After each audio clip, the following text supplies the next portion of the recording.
Avez-vous déjà signé la pétition? C'est la deuxième année consécutive que l'école de Gèdre-Gavarnie fait face à la menace d'une fermeture de poste.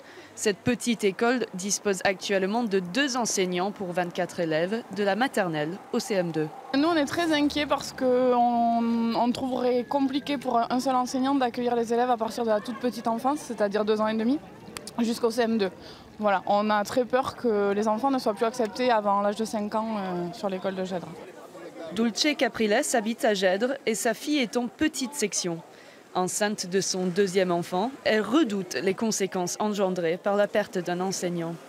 Au début, on parle de la fermeture d'une classe, mais on est bien d'accord que si ça continue comme ça, si ça ferme, après 1, 2 ou 3 ans après, on parle carrément de la fermeture de l'école. Si j'ai bien compris, le gouvernement il veut l'égalité des chances dans les territoires.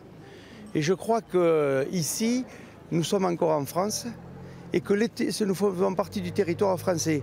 Je veux bien qu'on mette un instituteur ou un professeur des écoles pour 10 élèves dans l'urbain, mais surtout pas au détriment de la montagne et de la campagne. Les manifestants ralentissent le trafic sur la route des pistes de ski, mais les automobilistes se montrent pour la plupart compréhensifs.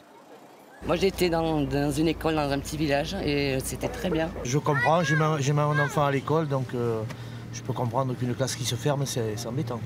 Au total, dans les Hautes-Pyrénées, 11 postes d'enseignants d'école pourraient disparaître avec la nouvelle carte scolaire.